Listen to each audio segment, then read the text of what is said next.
Ada orang menganggap kalau dia sakit berarti dia sedang diazab Allah. Ada orang yang berkeyakinan kalau terbakar, hilang, meninggal itu berarti laknat dari Allah. Ini perlu dibetulkan pemahamannya. Ini keliru, salah. Sakit belum tentu laknat. Justru sakit itu cara Allah untuk menghapuskan dosa-dosa. La yusibul mu'min min nasabin wala wasabin wala saqamin wala syaukin yastatuha. Susah hati, gundah gulana, duri yang menusuk tapak kaki. Itu cara Allah menghapuskan silap, salah dan dosa.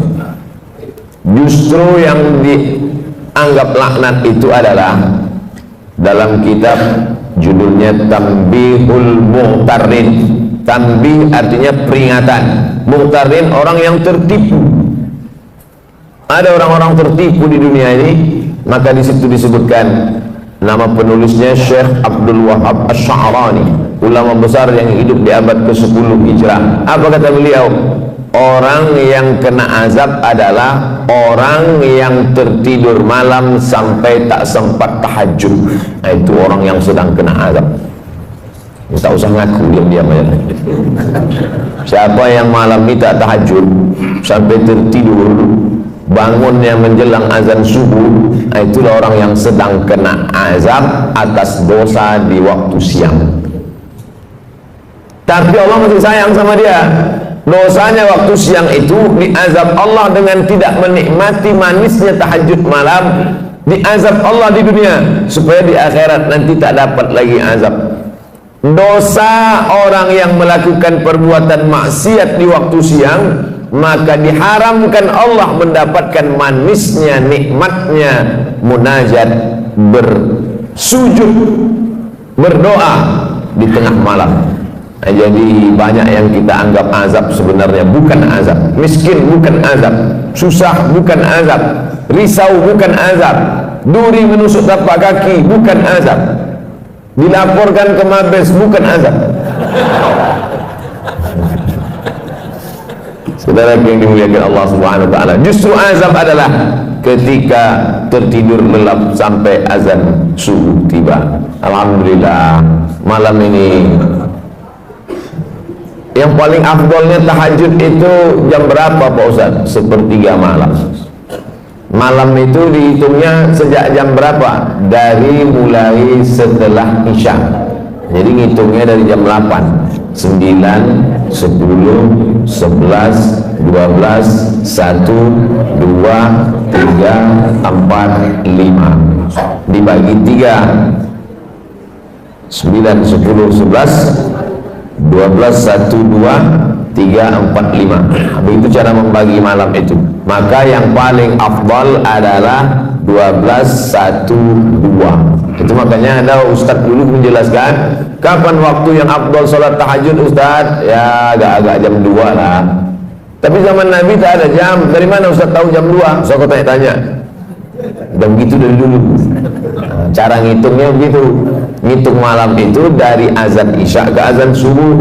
Nah, jadi kalau dihitung dari jam 8 azan Isya, 9, 10, 11, 12, 1, 2, 3, 4, 5. Jadi kalau saya tahajud jam 9 Pak Ustaz, sah. Tapi waktunya tak afdal, tak utama. Dia mau pergi naik pesawat ke luar negeri, pesawatnya jam 11. Habis Isya itu sholat dia. Tapi tak ada tidur dulu. Kalau tidur dulu namanya tahajud. Kalau tak ada tidurnya namanya qiyamul lail. Itu beda tahajud sama qiyamul lail. Tak dapat tahajud karena tak tidur, dapat qiyamul lail. Jangan menunggu tidur sampai tak tahajud. Kau kenapa tak pernah sholat malam? Itulah aku payah. Aku kalau udah tidurnya azan subuh baru bangun. Maka mala yadraku kullu la yutraku kullu. Kalau tak dapat semuanya, jangan tinggalkan semua. Tak dapat di awal waktu, di tengah waktu. 12, 1, 2 bagus, tapi berat. Banyak di antara bapak ibu yang siangnya terlalu lelah sehingga waktu malamnya pun payah. Maka bangunnya udah mau azan subuh jam 5. Bangun jam 4. Apakah hilang tahajudnya? Tetap. jam 4 tetap bangun tahajud. Yang paling bagus sekali adalah mandi di waktu subuh. Kenapa begitu? Oh, mandi waktu subuh ini kan kena rematik Pak Ustaz. Yang rematik itu dari azan maghrib ke jam 12 malam. Makanya dilarang, banyak sebagian orang meyakini jangan mandi maghrib, nanti dicubit hantu, biru-biru kulit. Pergeseran waktu siang dan malam, dulu anak-anak kecil selalu dilarang, jangan lari-lari maghrib, banyak setan. Nah, yang tak boleh itu adalah dari mulai tenggelam matahari sampai jam 12 malam. Adapun dari jam 1 ke subuh, bahkan ada terapi penyembuhan mandi malam, sehat, segar bugar. Oleh sebab itu maka bagus bangun malam mandi, tapi tak sampai pada wajib hukumnya. Apalagi dia banyak silap salah berdosa, kemudian mandi tobat, dia diniatkannya mandi tobat, bagus sekali. Mamin muslimin yuznibu dzamban, ada orang silap salah buat dosa, summa yatatahhar, bersuci dia. Suci ada 3, mandi, wudu, tayammum. Yang tak bisa mandi, wudu pun tak bisa, kata dokter tak boleh kena air, kalau kena air mati. Tayamum, belajar tayamum bagus. Yang tak bisa tayamum, tak mungkin tak bisa tayamum, tak bisa tayamum sendiri, ditayamumkan. Boleh dia ditayamumkan, diajarkan tayamum. Tayamum tak bisa, mati je lah. Habis sudah batas limit waktu untuk beribadah kepada Allah Subhanahu wa ta'ala. Kenapa kita masih hidup malam ini? Banyak orang lebih muda dari kita, lebih sehat dari kita, lebih hebat dari kita, mati. Orang kalau nengok saya banyak, wah aku tengok gaya Ustaz ini tak lama lagi gitu. Banyak orang yang lebih sehat dari saya mati duluan. Saya hidup. Ustaz sering-sering jogging biar agak segar sedikit, banyak habis jogging mati. Tapi jangan takut jogging gara-gara ini. Yang olahraga tetap. Kita sehat hidup hari ini bukan karena olahraga. Kita hidup ini bukan karena rajin check up. Kita hidup ini bukan alladzi khalaqal mauta. Allah yang menciptakan mati wal hayata. Allah menciptakan hidup dan mati. Untuk apa dibuat Allah ada hidup ada mati? Liyabluwakum ayyukum ahsanu amala. Allah ingin menguji siapa yang paling baik amal. Jadi kita masih hidup subuh ini, jangan sampai salah jawab. Bapak, kenapa bapak masih hidup sampai sekarang? Saya ini rajin menjaga 4 sehat 5 sempurna. Banyak orang makannya sehat, dijaganya betul. Bapak makan ini takut kolesterol, bapak makan ini takut darah tinggi, bapak makan ini takut gula darah, menguat mati. Alladzi khalaqal mauta wal hayata, surat Al-Mulk juz 29 surat yang pertama. Allah ciptakan hidup mati ini, dibuatnya kita hari ini hidup tujuannya untuk beramal. Makanya alhamdulillah kita balas semua nikmat Allah itu subuh ini, kita bangun buka mata langsung beramal. Apa amal yang pertama? Zikir. Alhamdulillahilladzi ahyana ba'dama amatana wa ilaihin nusyur. Dulu orang begitu kalau bangun tidur, bangun alhamdulillah. Dia enggak sekarang, begitu bangun langsung ambil HP. Bapak Ibu yang dimuliakan Allah Subhanahu wa ta'ala, setelah bersih apa salat yang paling bagus dilaksanakan? Salat sunat wudu. Dalilnya mana? Hadis riwayat dari Bilal bin Rabah. Bilal, ya Rasulullah, ku dengar suara selopmu dalam surga.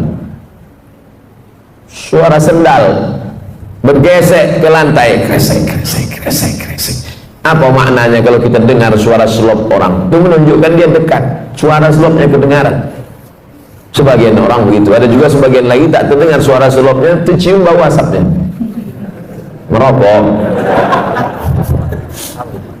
Ku dengar suara selop sendalmu dalam surga, hai Bilal.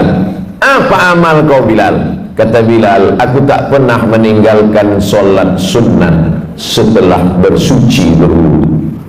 Tak pernah dibuat Nabi, tak pernah disuruh Nabi, tak pernah diajarkan Nabi, tak pernah Nabi mengatakan, hai orang beriman, kalian kalau habis wudu sholat sunnahlah kalian. Tak pernah. Itu murni inisiatif, ide dari Bilal. Setiap habis wudu sholat sunat dia, setiap habis wudu sholat sunat dia.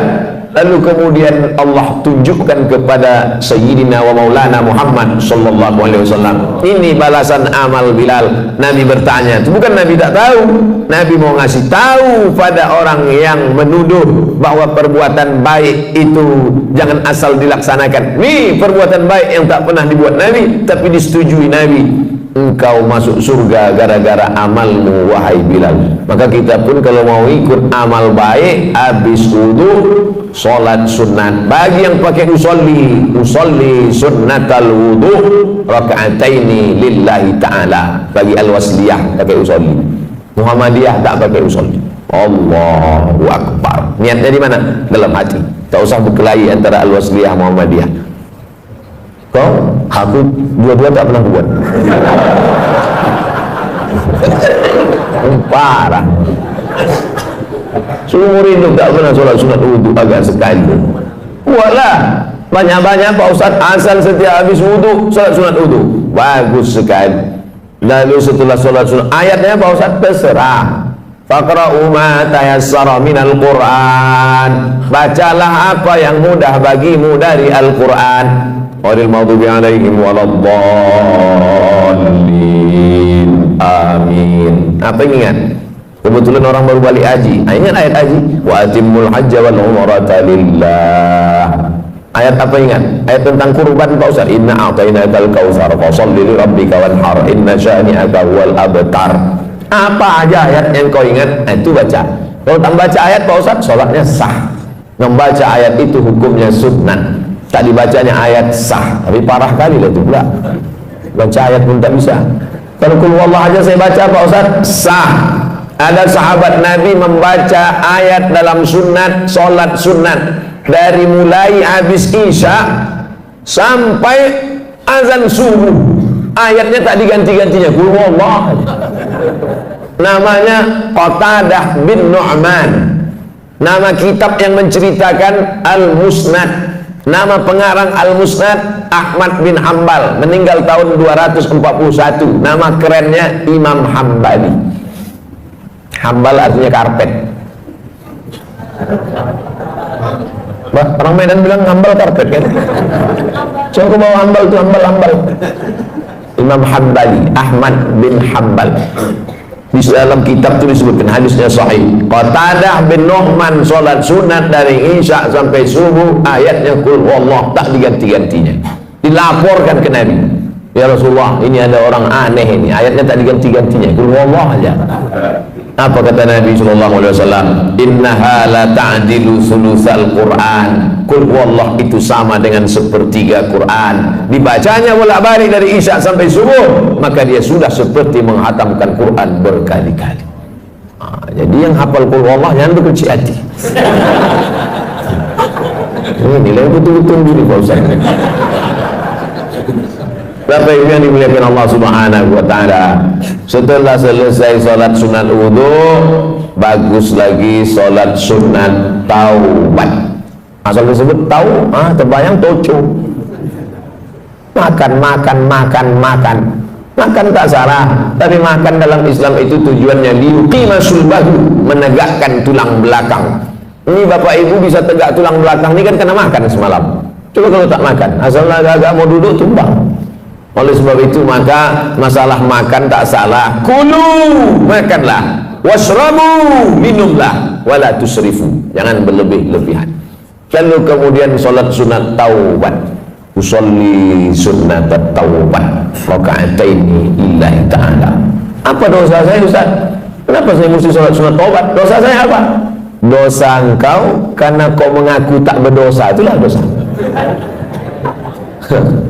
Jangan sangka dosa itu mencuri, merampok, berzina, minum khamar.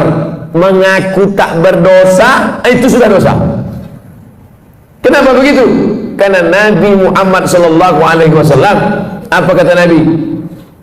Inni tubtu ila Rabbi, aku bertobat sehari semalam.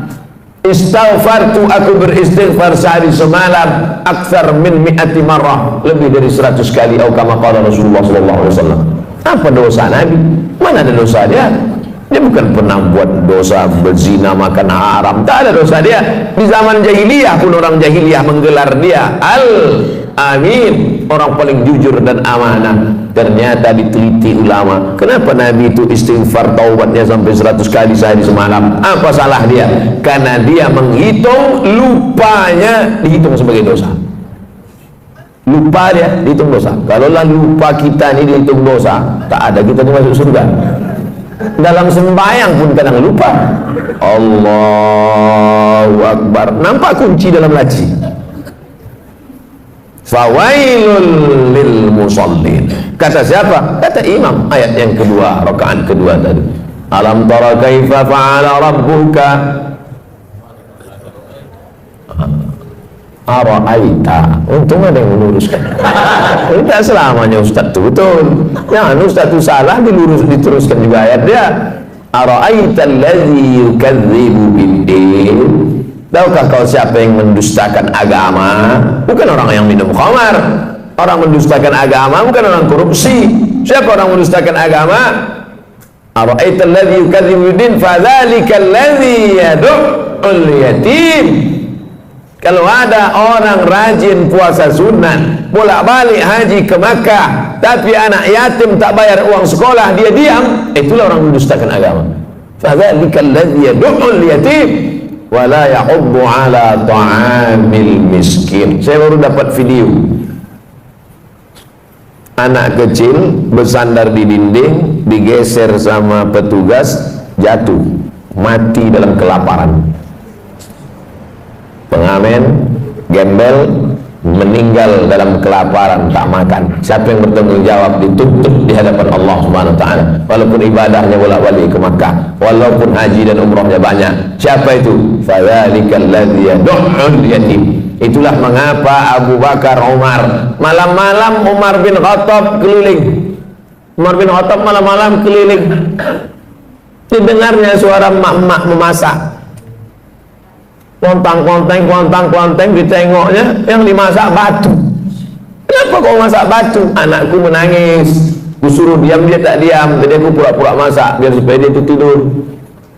Celaka Umar bin Khattab itu khalifah dia, tapi kami tak dapat ini sembako, tidak sembako, gandum. Pergi Umar bin Khattab ke Baitul Mal, diambilnya gandum, dimasukkannya ke dalam goni, dipikulnya sendiri, dia sendiri mengantarkan. Nih, kenapa tak disuruhnya stafnya, staf tolong kau pikulkan gandum? Dah, dia takut dituntut di hadapan Allah Subhanahu wa taala. Berjalan lagi Umar bin Khattab di suatu malam, belusukan dia tengah malam, didengarnya ada suara ibu-ibu menyuruh anak gadisnya membungkus air susu kambing. Bungkus nak, bungkus. Ya mak, bungkus cepat sikit, besok kita jual. Ya, kau campur sikit pakai air. Campur pakai air. Kenapa kita campur pakai air? Nanti kalau tahu Umar bin Khattab, mana dia tahu, dia sedang tidur di rumah. Umar bin Khattab sedang menguping. Ditandai Umar bin Khattab rumah.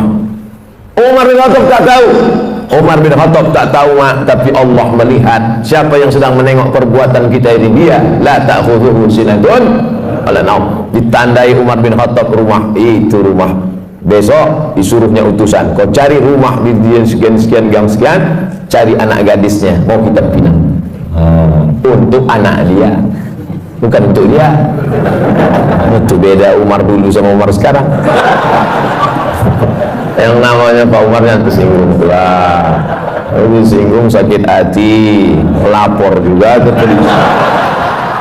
Payah kali lah ceramah ini sekarang. Begitulah orang-orang yang merasa tak berdosa, ternyata kalau dihitung dosa menurut Nabi Muhammad SAW, ditengok dosa menurut Umar bin Khattab, dosa yang sekarang kalian tengok sebesar ujung rambut, di zaman sahabat Nabi menengok itu sebesar bukit Uhud. Dosa yang kalian tengok sekarang sebesar ujung rambut, di zaman Nabi sebesar bukit Uhud. Begitulah orang sekarang menyepelekan dosa. Kau kan berdosa. Alah, tak banyak kali, tetangga kita lebih parah dari curi.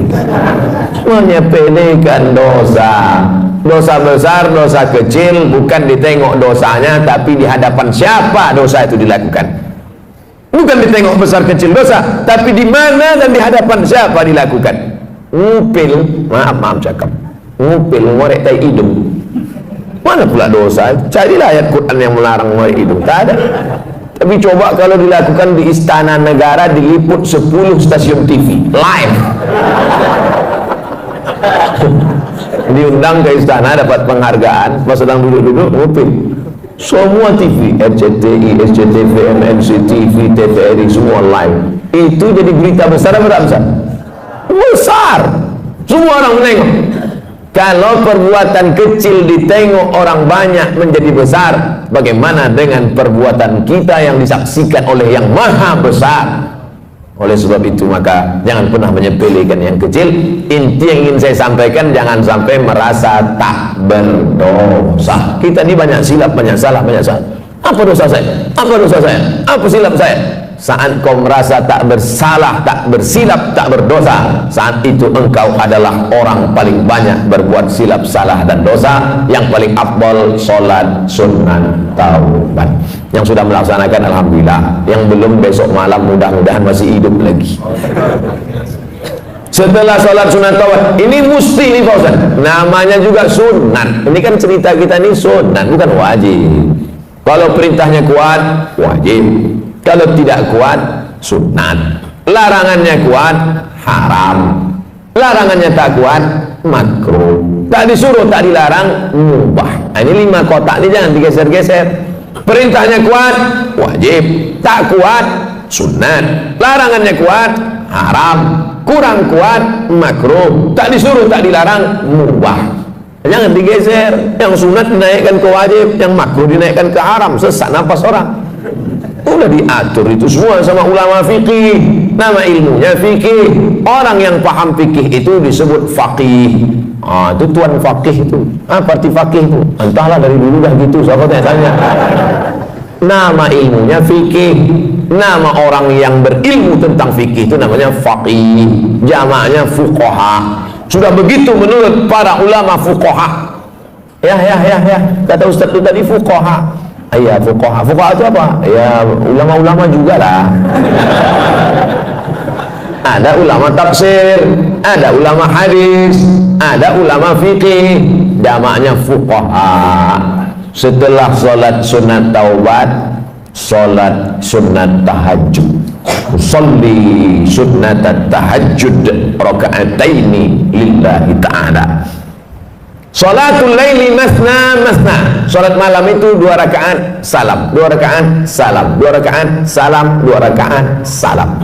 Berapa rakaat Pak Ustaz? Nabi Muhammad SAW 8 rakaat. Saya tak sanggup Pak Ustaz 8 rakaat. Jadi kalau saya buat 2 rakaat, jadilah daripada tidak sama sekali. 2 rakaat. Ada orang-orang dulu pernah membuat 2 rakaat nih Pak Ustaz. Ada. Utsman bin Affan pernah buat 2 rakaat. Rakaat pertama 15 juz. Rakaat kedua 15 juz. Kalau rakaatnya banyak, ayatnya pendek-pendek. Siapa itu? Anaknya cerita. Nama anaknya Abdullah. Nama ayahnya Ahmad. Abdullah bin Ahmad. Nama atuknya Hambal. Abdullah bin Ahmad bin Hambal. Abdullah, ya, ayah kau ulama besar. Oh, imam mazhab.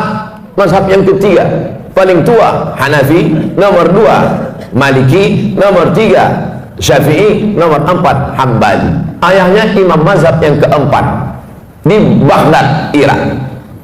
Ayah kau ulama besar. Ulama besar, hebat. Berapa rakaat sembahyang malamnya? 300 rakaat. 300 rakaat. Sebelum masuk penjara. Begitu masuk penjara disiksa, sakit, keluar dari penjara 150 rakaat. Imam Ahmad bin Hanbal. Kita berapa rakaat? 8 rakaat. Itu pun ayatnya sembus napas. Saking kencangnya tak ingat. Nauzubillah. Jadi membandingkan diri kita ini dengan ulama. Ada ulama namanya Sajjad. Sajjad artinya orang banyak sujud, maka disebut dia dengan Imam As-Sajjad. Namanya Ali, nama atunya Ali juga, Ali bin Husain bin Ali suami Fatimah binti Muhammad sallallahu alaihi wasallam. Jadi kalau dihitung dari Nabi keberapa dia itu? Ali bin Husain bin Fatimah binti Muhammad SAW, cicit Nabi. Namanya Ali Zainal Abidin. Zainal artinya perhiasan, Abidin orang ahli ibadah. Zainal Abidin perhiasan ahli ibadah. Sajjad karena banyak sujud, sujudnya sehari semalam 1000 kali. Begitu disebutkan dalam biografinya Syiar A'lam An-Nubala. Saya sebutkan cerita ini supaya kita jangan membesarkan diri, merasa amal sudah banyak karena menghitung diri dengan orang yang tak sembahyang. Kalau tengok masalah akhirat, tengok ke atas, tengok ulama-ulama, tengok imam-imam yang hebat-hebat luar biasa. Musim haji, ini jamaah haji pulang, mereka pun pergi juga ke Makkah melaksanakan haji. Imam Syafi'i, satu lagi pula Imam ahli hadis Yahya bin Ma'in, satu lagi Imam Ahmad bin Hanbal, Imam Hanbali. Jadi Imam Syafi'i sama Imam Hanbali itu sezaman, bahkan guru dengan murid. Imam Syafi'i gurunya, Imam Hanbali muridnya, walaupun berbeda mereka dalam masalah fikih. Sama-sama haji, 1 tahun, 1 rumah, 1 kamar. Balik sholat isya dari Masjidil Haram, tidur di kamar. Imam Syafi'i berbaring miring, Imam Hanbali tegak rukuk sujud, tegak rukuk sujud, tegak rukuk sujud sampai azan isya. Selesai sholat subuh di Masjidil Haram, pulang, Imam Syafi'i bertanya, Hanbali, ya, ku tengok kau tadi malam dari isya sampai subuh tegak rukuk sujud, tegak rukuk sujud, apa yang kau buat? Kata Imam Hanbali, aku mengkhatamkan Quran dalam tahajudku malam tadi. Imam Syafi'i bertanya ke Imam Yahya bin Ma'in, Yahya, ku tengok kau tadi malam miring kiri, miring kanan, miring kiri, miring kanan, tak tidur-tidur. Apa yang kau buat? Aku sedang menyeleksi hadis sahih, hadis palsu, hadis sahih, hadis palsu, hadis sahih, hadis palsu. Tidak pakai laptop, bukan macam Ustaz sekarang. Lalu mereka bertanya balik ke Imam Syafi'i, Syafi'i, kau menengok kami, berarti kau tak tidur tadi malam? Tidak. Apa yang kau buat? Aku mengeluarkan hukum halal, haram, makruh, mubah, 200 hukum keluar tadi malam dari Quran dan hadis. Andai kita jamaah yang keempat malam itu, kebetulan satu kloter sama orang, apa lagi yang kita buat malam itu ya kan? Mungkin nasi memoto mereka bertiga kan?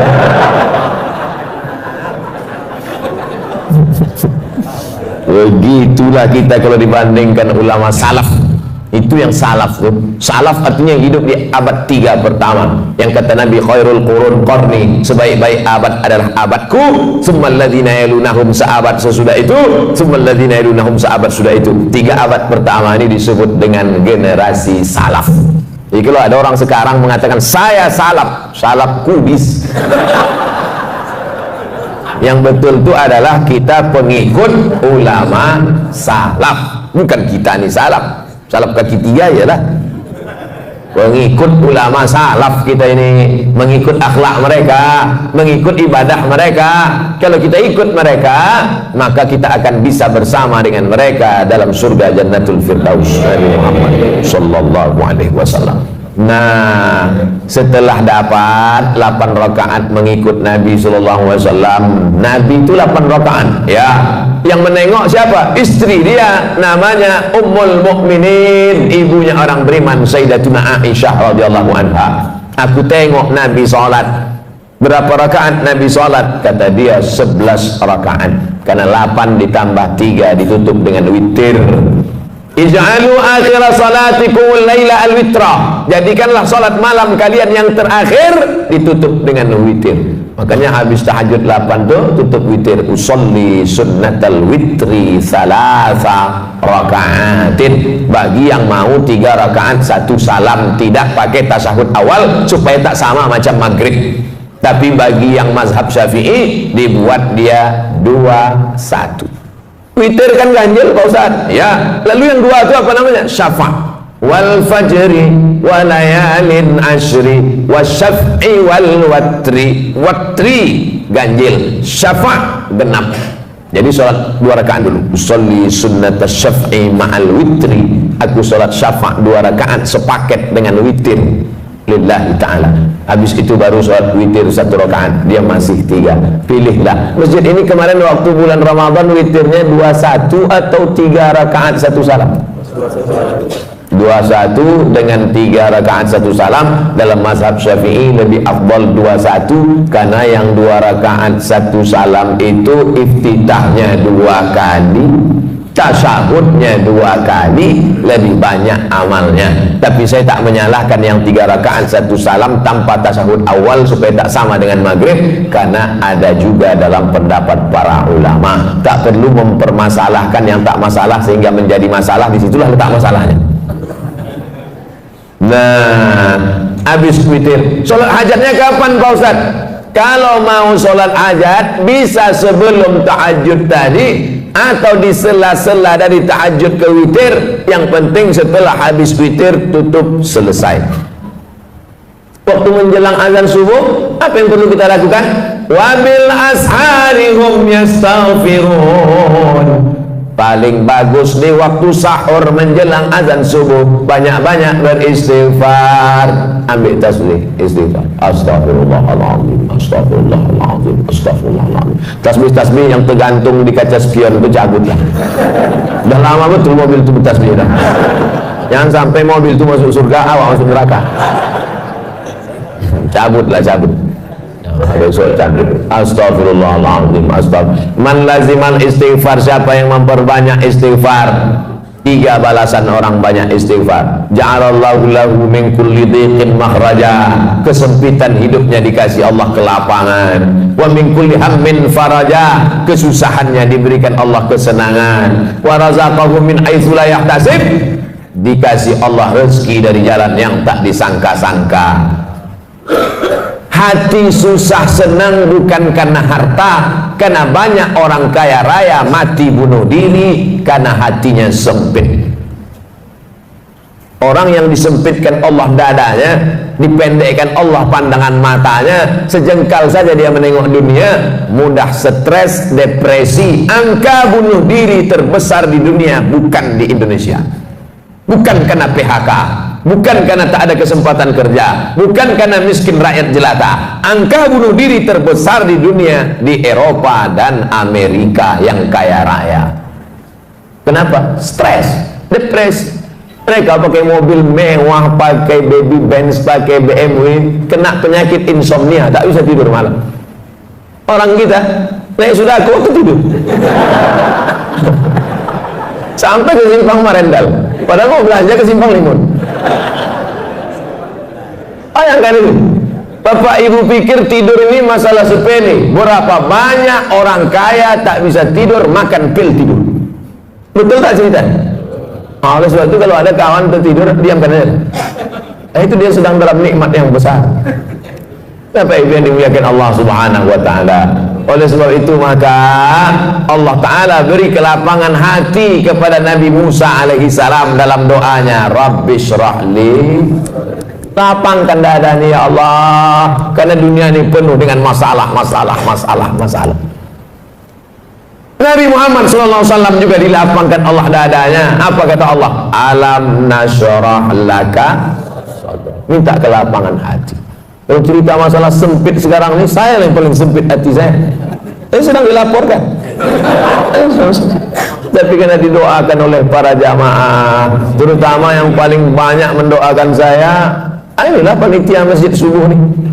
Ya Allah, kami sudah memasang tenda di belakang, cuma kalau sampailah Ustadz itu stres tak bisa ceramah, hancurlah program kami. Bapak ibu yang dimuliakan Allah Subhanahu wa ta'ala, dengan berzikir, bersolat, bertasbih, beristighfar bukan berarti manusia tidak menghadapi masalah, karena dunia tempat masalah. Tapi dengan berzikir, bertasbih, beristighfar adalah merubah cara kita menghadapi masalah. Allah berikan kelapangan hati, Allah berikan kesabaran, Allah berikan. Banyak orang-orang soleh itu mati di tiang gantungan. Siapa contohnya? Tonton film Umar Mukhtar, pejuang dari Libya yang menggantungnya Mussolini. Mussolini, Said Kutub meninggal di tiang gantungan. Pagi-pagi pas mau dia digantung itu, malam tu mimpi dia menengok Nabi Muhammad sallallahu alaihi wasallam. Cerita tentang dia mau digantung malamnya jumpa Nabi itu diceritakan dalam ceramah ulama besar dari Mesir namanya Syekh Abdul Hamid Kish. Syekh Abdul Hamid Kish. Pas mau digantung pagi itu tersenyum dia. Nampaknya tiang gantungan itu macam tangan bidadari sedang melampai. Tak sabar dia mau mati menghadap Allah Subhanahu wa taala. Bukan macam orang-orang stres yang mau disuntik mati, ketakutan, ada permintaan macam-macam. Kau mau mati ni mau minta apa? Lontong sayur gitu. Saudara yang dimuliakan Allah Subhanahu wa taala, hidup ini hanya tempat persinggahan sejenak dalam perjalanan panjang sementara sampai ke tujuan. Hidup ini tak sampai seperti setengah sayap nyamuk. Bukan sayap pesawat, sayap nyamuk. Hidup ini hanya setetes. Kalau dapat jangan sombong, karena yang kau dapat cuma setetes. Yang kaya raya, yang pejabat, yang hebat, cuma setetes. Yang tak dapat pun jangan terlalu sedih, karena yang tak dapat itu pun cuma setetes. Kita semua akan mati menghadap Allah. Apa yang akan dibawa? Berjumpalah ulama yang populer, yang masyhur, yang punya banyak jamaah, ulama fikih, dengan ulama yang tak terkenal, ulama mastur yang tak dikenal masyhur, ulama tasawuf. Meninggal ulama fikih yang populer, yang terkenal, yang viral, yang masyhur, yang hebat, yang punya jabatan itu mimpi berjumpa ulama tasawuf. Apalah yang kau dapat di akhirat dengan kepopuleran, dengan jabatanmu, dengan kehebatan namamu itu? Diambilnya debu, ditiupnya di tapak tangan. Itulah follower. Itulah semua. Ambil debu, hembuskan ke tapak tangan, tak bermakna. Lalu mana yang membuat engkau dapat rahmat Allah? 2 rakaat di tengah malam yang sunyi saat dan tak ditengok orang. Itu yang dapat menolong di hadapan Allah Subhanahu wa taala. Oleh sebab itu paksa-paksakan diri, pasang alarm, jam weker agak 2 biji. 2 tak juga terbangun, beli jam yang ketiga yang bisa menyipak. Supaya terbangun kita di hadapan Allah. Rahimallahu imra'an, Allah mencurahkan rahmatnya pada suami allazi aiqadha ahlahu, yang membangunkan istrinya. Allah mencurahkan rahmat pada suami yang membangunkan istrinya dengan menyiramkan air, mengajak dia tahajud malam. Rahimallahu imra'atan, Allah merahmati istri perempuan. Ada laki-laki, ada lagi tren sekarang LGBT. Nauzubillah. Rahimallahu imra'atan, Allah merahmati perempuan allati aiqazat zaujaha, yang membangunkan suaminya. Al-mu'minun suami, wal mu'minat istri, ba'dhum awliya'u ba'd, saling tolong menolong dalam hal kebaikan walaupun kewajibannya itu suami. Ya ayyuhalladzina amanu, hai para suami, anfusakum, jaga istrimu, wa ahlikum, anakmu, naro, dari api neraka. Aslinya yang mengajak solat, yang mengajar solat, yang membangunkan solat, yang mengingatkan solat, suami. Tapi dunia sudah mau kiamat. Yang sekarang banyak bertanya, Ustaz, apa doanya biar suami saya mau solat? Jadi laki kau tak sembahyang? Enggak. Dari dulu sampai sekarang, memang dari nikah tak sembahyang. Kenapa mau sama dia? Saya pun dulu tak sembahyang. Belakang-belakangan ini tobat saya, Pak Ustaz. Laki saya tetap Fir'aun. Sabar ibu, sabar, banyak-banyak doa sama Allah. 2 gendang, kalau tak dia mati, ibu mati. Inilah bapak ni, cerita laki ibu tu mati, bapak ketawa pula. Mestinya sedih lah. Bapak ibu yang dimuliakan Allah Subhanahu wa taala.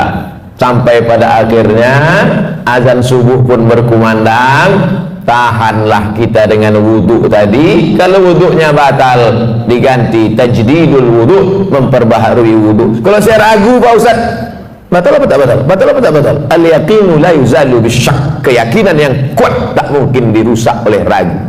Hatta tasma'a sautan, jangan kau wudhu lagi, jangan kau batalkan solatmu. Kalau datang bisik-bisik, batal wudhumu, batal wudhumu, batal wudhumu, batal wudhumu. Jangan kau berhenti solat. Hatta tasma'a sautan, sampai kau dengar suara, au tajidari'an, atau kau cium bau.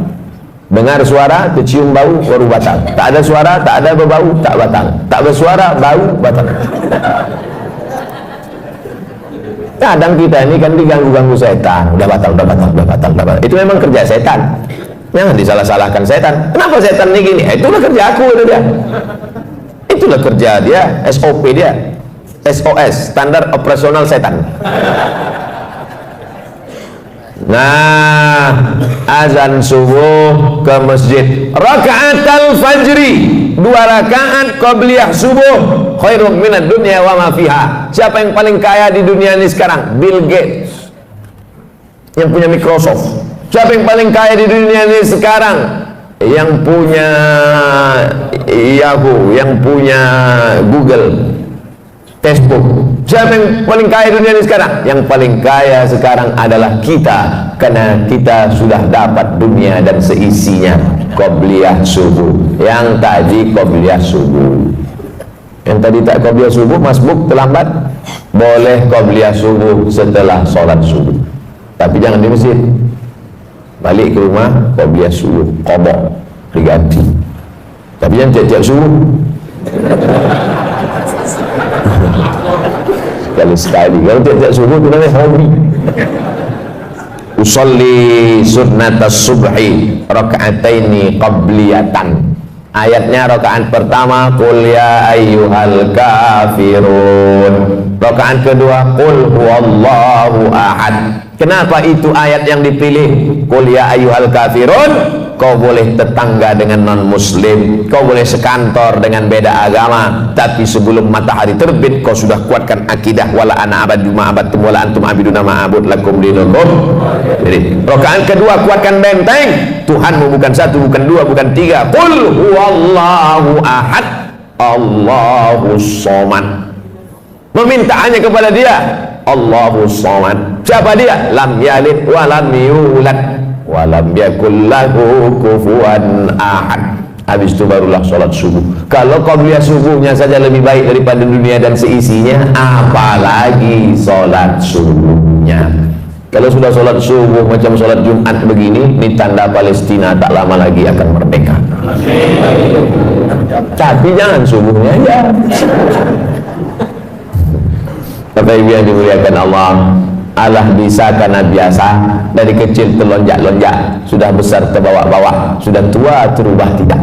Oleh sebab itu anak-anak kecil ini dibangunkan pagi, sholat subuh, sholat subuh, sholat subuh, sholat subuh nak, kata ayahnya. Apa kata emaknya? Biarkan aja lah bang, tanggal merah. Mana ada sholat tanggal merah?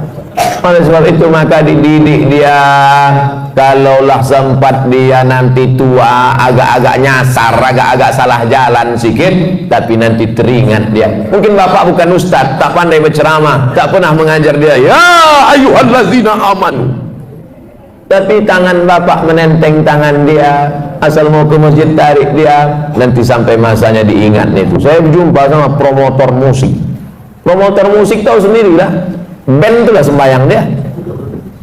Putar juga kepalanya, tapi mabuk, bukan berzikir. Saya tak sholat Pak Ustaz, tak puasa Pak Ustaz.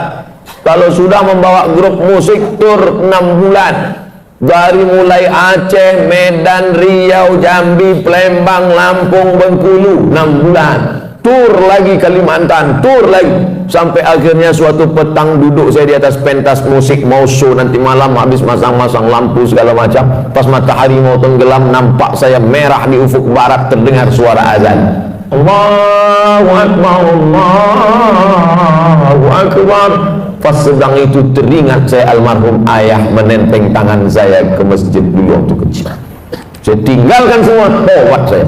Betapa kenangan kecil ke masjid berkesan luar biasa. Oleh sebab itu jangan pernah bosan, jangan pernah muak. Kenapa? Boleh jadi di situ nanti titik Allah mengingatkan memori dia, nyasar-nyasar dia, salah jalan dia, pakai narkoba dia, diskotik dia, tapi akhirnya dia berputar, dapatnya jalan balik menuju jalan Allah Subhanahu wa ta'ala. Salat subuh.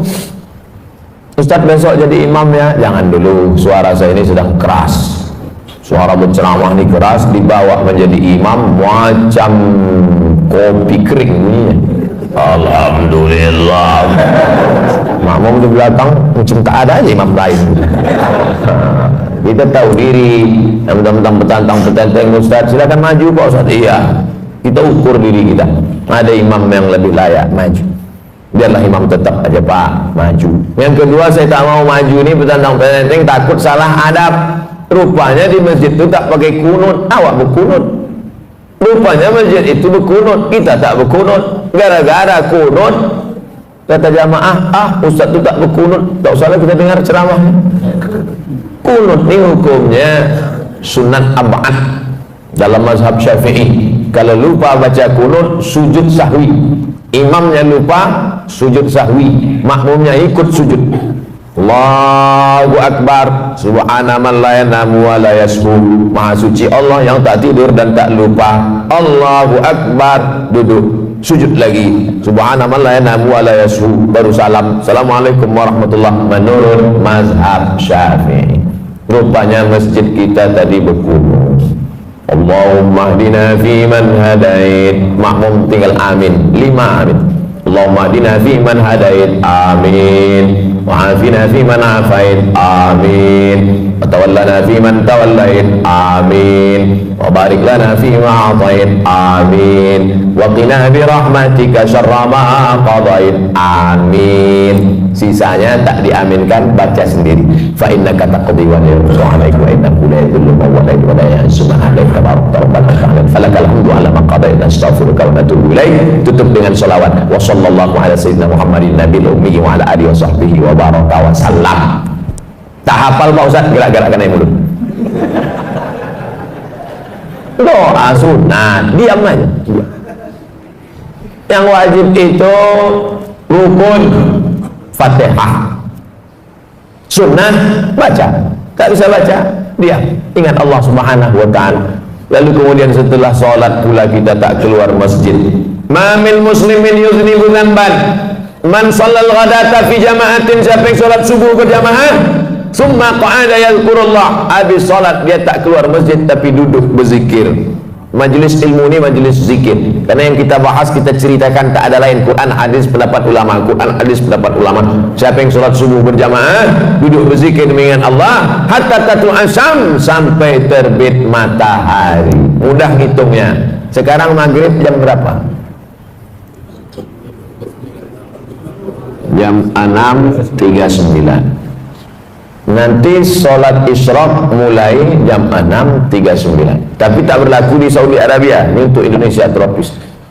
Bagi yang payah untuk menghitung kapan mulai sholat sunat isyraq, maka 6.39 sholat sunat isyraq. Syarat sholat sunat isyraq 3: sholat subuh berjamaah, duduk berzikir mengingat Allah sampai terbit matahari. Sholat sunat isyraq 2 rakaat. Usolli sunnatal isyraq, pakai qaf. Isyraq artinya terbit matahari. Kalau pakai kaf, isyraq syirik. Kau sembahyang apa tadi? Sembahyang isyraq, sembahyang syirik lah. Nama waktunya syuruq, nama sholatnya isyraq. Usolli sunnatal isyraq raka'atain lillahi ta'ala. Nanti kita sholat sunat isyraq. Habis ini saya jawab pertanyaan. Sholat sunat isyraq 2 rakaat. Hadis riwayat Tirmidzi, status hadis hasan, layak diamalkan. Siapa yang sholat subuh berjamaah duduk berzikir mengingat Allah sampai terbit matahari, sholat sunat isyraq 2 rakaat, apa pahalanya? Kanat lahu ka ajri hajjatin wa umrah, dapat pahala macam haji dan umrah. Tamah, sempurna. Yang sudah bayar ONH jangan bangga. Bayar 2017, berangkat 2031. Kenduri tiap tahun. 2030 mati. Tapi Allah kasih jalan lain. Yang tak punya duit jangan kecewa, jangan kecil hati. Sholat subuh berjamaah, duduk berzikir dengan Allah sampai terbit matahari, sholat sunat isyraq 2 rakaat. Tapi yang udah bayar ONH jangan ditarik balik. Jangan nanti balik dari sini pergi ke bank, saya tarik balik ONH. Kenapa? Tadi udah dapat pahala macam haji dan umrah. Tak dapat sekali sehari, seminggu sekali. Alhamdulillah subuh ini dapat kita laksanakan. Akhirnya saya mulai jam tadi 5:30, sekarang 6:30, sesuai janji 60 menit. Diurutkan dari mulai bangun tidur sampai terbit matahari. Selanjutnya kita jawab pertanyaan. Nanti selesai ini kita masing-masing langsung sholat sunat isyraq masing-masing. Supaya saya kasih tahu supaya jangan menghidupkan kamera masing-masing. Kita sedang safar. Safar maksudnya musafir. Namanya safar, orangnya musafir. Ketika masuk masjid, masuk waktu sholat maghrib, apakah bisa kita berimam sholat maghrib seperti biasa, tidak jamak qashar, setelahnya baru kita menjamak qashar? Ya, Allahu Akbar, Allahu Akbar. Mobil pun, kendaraan pun masuk ke masjid, halaman masjid maksudnya, bukan dalam masjid.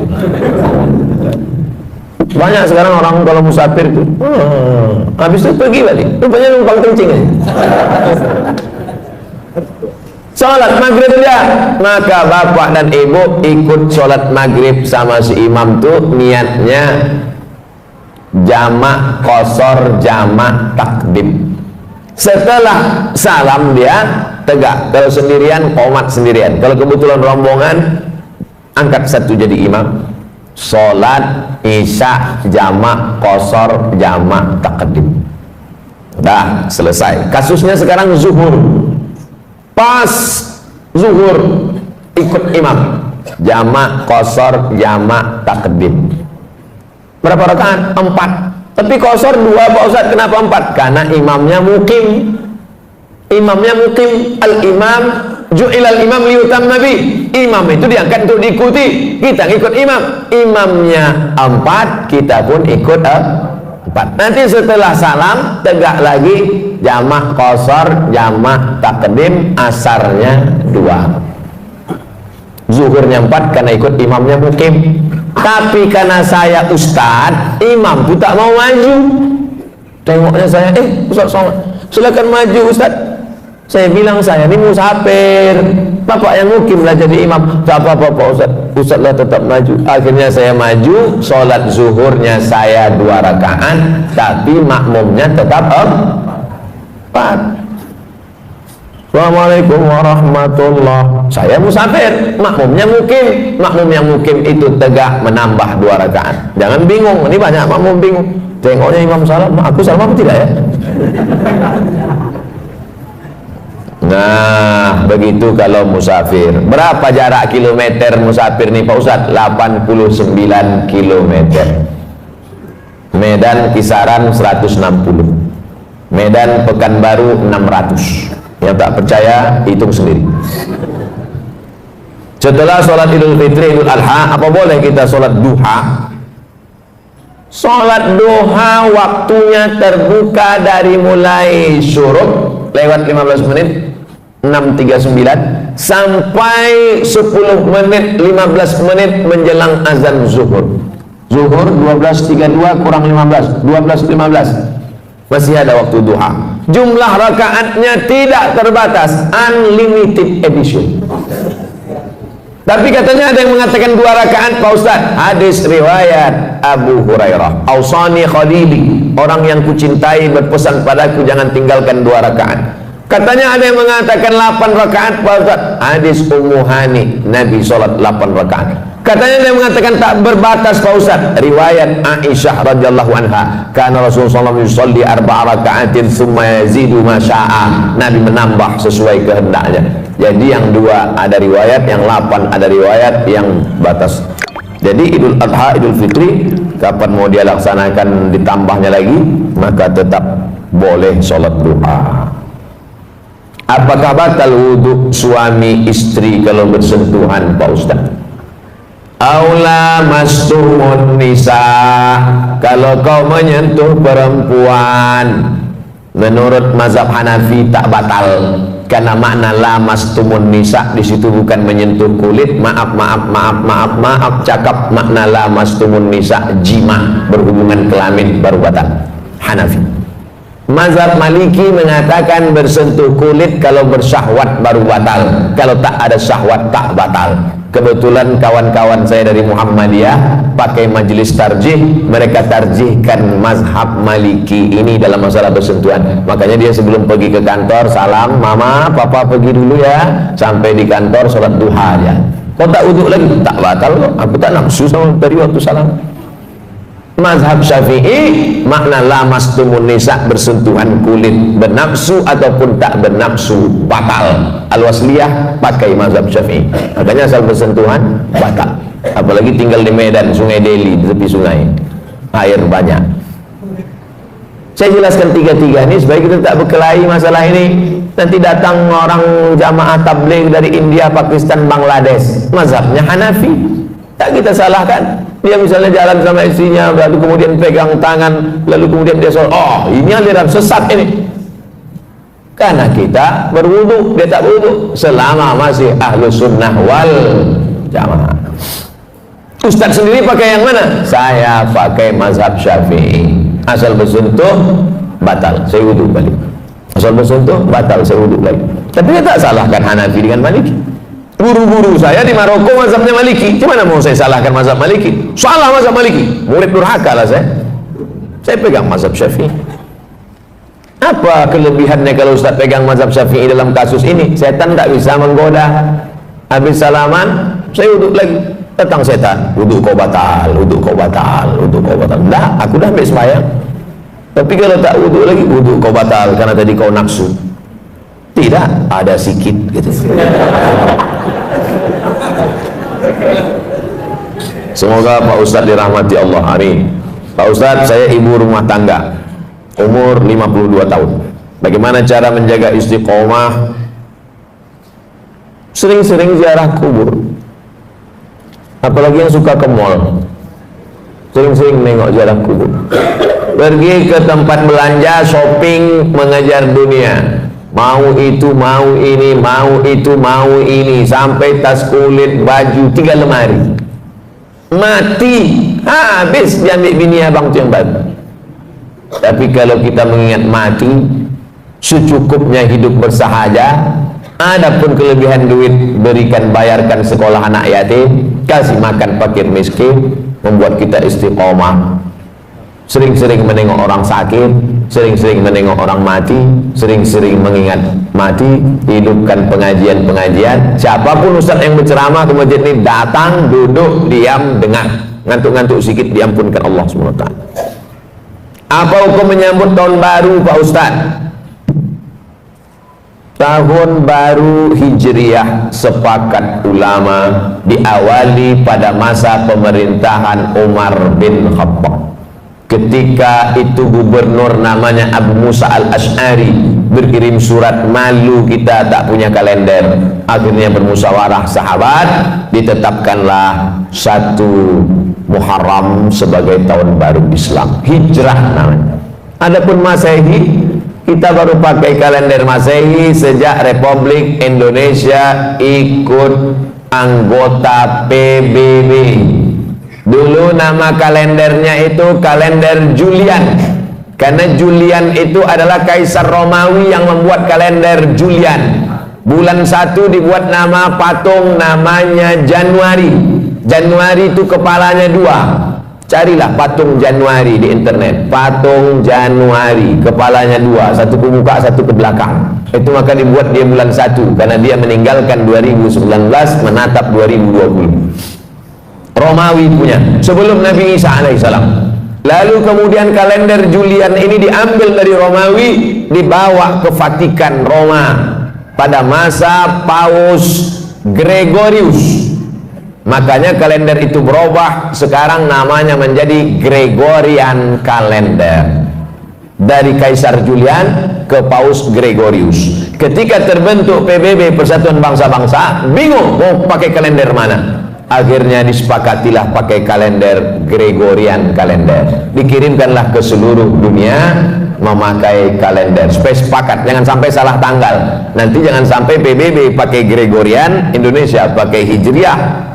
Akhirnya clash. Supaya sepakat tanggalnya, dipakailah seluruh anggota PBB memakai Gregorian Calendar. Supaya tahu kita sejarah kalender ini datangnya dari mana, Romawi, Vatikan, barulah sampai ke kita. Makanya surat-surat Sultan dulu, Sultan Delhi, Sultan Serdang, Sultan Langkat, Iskandar Muda Aceh, bahkan Sultan Jogja, semuanya pakai kalender Hijriah atau kalender Jawa, tahun Saka. Nah, ini tentang sejarah kalender. Tapi gubernur bupati kita di Indonesia sudah bagus banyak. Malam tahun baru itu supaya anak muda tidak mabuk, tidak geng motor, tidak pesta narkoba sampai pagi, dibuatlah acara zikir. Tahun lalu 2019 wali kota Langsa membuat zikir bersama Live TV One tahun lalu, supaya anak-anak muda ini dialihkan perhatiannya. Kalau tidak mereka mabuk sampai pagi. Kertas terakhir. Saya menyukai pekerjaan saya, tapi tidak dengan atasan saya. Berdasarkan sumber terpercaya, terkesan tak bertanggung jawab dan berkhianat. Bagaimana sikap yang disukai Allah yang harus saya lakukan dalam menghadapi pemimpin yang munafik seperti ini, Pak Ustaz? Man ra'a minkum mungkaran. Kalau kau menengok kemungkaran, munafik, zalim, aniaya, berarti dia mungkar. Kalau kau tengok kemungkaran di depan matamu, apa yang kau lakukan? Falyughayyirhu biyadihi, robah dengan tangan. Kalau sanggup dengan tangan, robah. Tak sanggup merubah dengan tangan, fabilisani, dengan lidah. Bercakap, ngomong, sanggup tak? Speak up. Ngomong pun tak sanggup, fabiqalbi, diam dengan hati. Berdoa kepada Allah, mudah-mudahan diganti Allah dengan yang lebih baik. Amin. Wadzalika al-aful iman, itulah selemah-lemah iman. Sanggup dengan tangan, robah. Tak sanggup dengan tangan, lisan. Tak sanggup dengan lisan, dengan iman dalam hati. Begitu dalam hadis Nabi Muhammad sallallahu alaihi wasallam. Semua sudah ada tuntunannya dalam Quran dan Sunnah. Taraktu fikum amraini, ku tinggalkan tak banyak untuk bekal kalian, kata Nabi, dua saja. Inta masaktum bihima, kalau kamu pegang yang dua ni, lam tadillu abada, tak akan sesat untuk selamanya. Al-Quran dan Sunnah Rasulullah. Terus hidupkan kajian-kajian tafsir hadis di masjid di rumah kita. Mudah-mudahan kita selamat dunia dan akhirat.